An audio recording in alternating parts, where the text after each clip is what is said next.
Alright, so I'm going to go through the step by step to creating the 3D Virtual Studio shoebox and cross using the TV remote. It's been described in others, but I'll do it one more time just with the TV remote. In purpose, I put it right there. The first step is to obviously download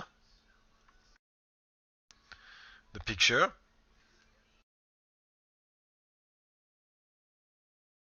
Alright. And then you need to open Photoshop right here. And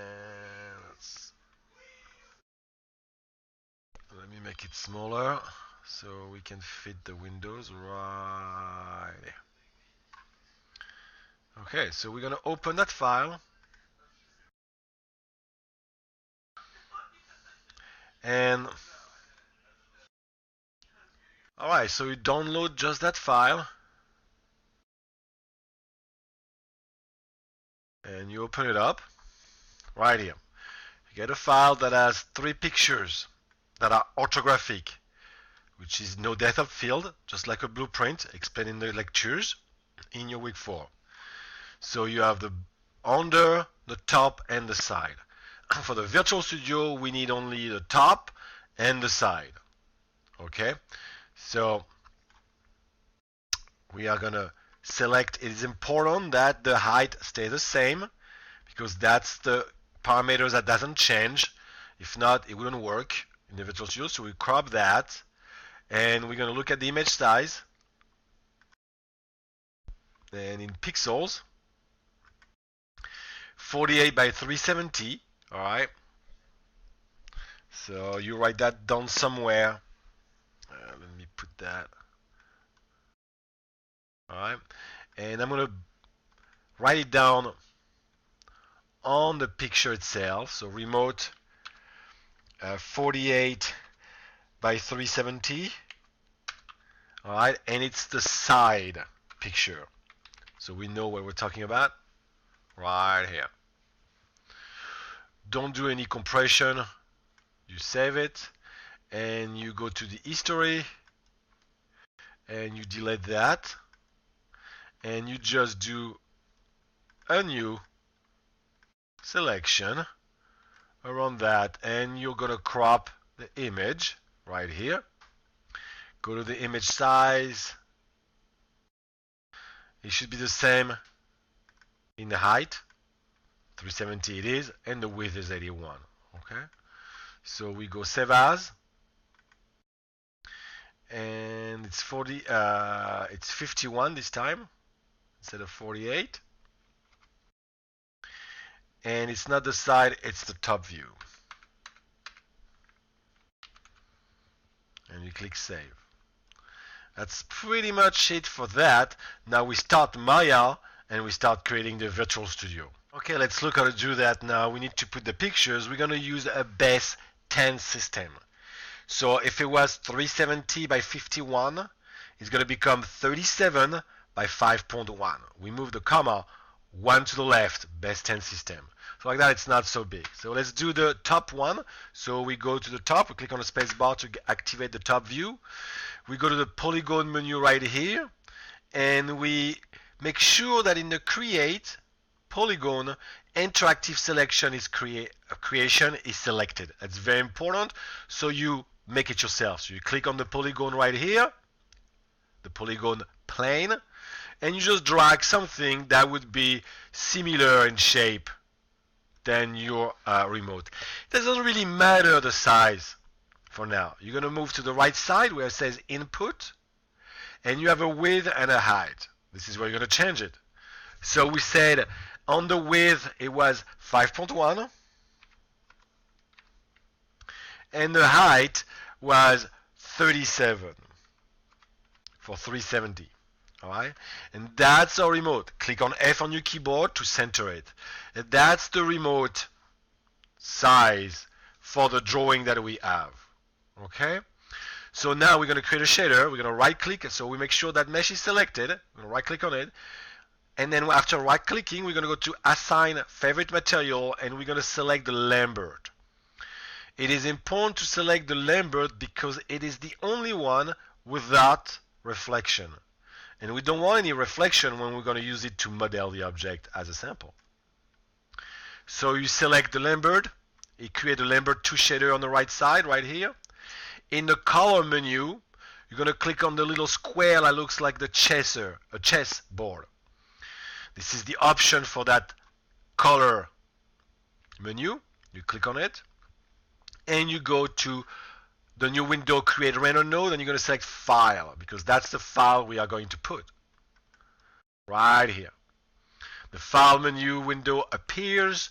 You go to the file attributes, image name, click on the little folder right here, and you're going to go all the way to that remote top view, and you're going to click open, and you see nothing. Not to worry. Click on 6 on your keyboard, and it will slightly appear. Alright? Well, now, after it appears like that, it's not located properly on Maya doesn't know how to apply it. Okay? So you want to basically project it. It's called UV mapping, just like the projection from a projector into a screen. Just the same way. Imagine that you are the projector right here, and it's going to project toward that picture. So you look right here at the different angles, and you see Z, that's from the bottom. Alright, so now that's not it.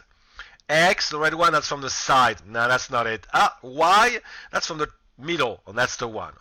So you want to make sure you're in the modeling menu right here. You're going to the UV menu right there, you click on it, and you go to planar, but you don't click on it, you go to its option, the little right square right here. You click on the little options right there, and it'll open the planar mapping options. The only thing you want to change is project from, and that's a different axis. So we're not doing Z because that's this one, and we're not doing X because it's this one. We're going to do Y, so we create project Y, and you click on apply. Bing, and your remote is right here. Alright, now I do the same thing for the side. So I'm going to create a box. So you go right here, a plane, I mean, not a box, sorry, and make it just, pretty close to it. That should work out. And then in its option, if you don't see them, because you're in the attribute editor, you need to click right here on the right side to the channel box, right there. And with your object selected, right here, you will see the input in the channel box. Click on the object name, and you will see its size. So now we're talking of a height of 3.8. Actually, we took the picture up, so we have to reverse that. The height is going to be the width, and the width is going to be the height. I'm sorry about that. So that's going to be 3.8. That's the way the picture is, and 37. Right here. And now we're going to do the same thing again. We're going to right click, select the Lambert in the favorite material, go to the Lambert 3 option right there, in the color right there, click on the little options right there, select file, put your file, and select the side right here. Click on 6. Alright, it doesn't show up very well. Look at the axis. The Z comes from the side, so that's not it. The Y comes from the top, that's not it. So it's got to be the X. So select your mesh, go to planar, options, and select X from project from. Apply. Bing, and your object is there. Now the only thing you have to do is adjust it the way you want for the Virtual Studio. So you click right here, click right there, make sure you click on 6 right there to see your pictures, 6 on your keyboard. And now you're going to select that. You're going to take your rotating tool and you're going to click on the channel box to get it. You're going to look at and that's going to be an X. So you're going to move it 90 degrees. I'm at 89.9, so I'm going to select it and say 90 to make sure it's perfect. Alright. Then I'm going to simply move it up right here. And if I look at it, I'm going to move it back right here. But if I look at it on that one, with the move tool, it is reverse.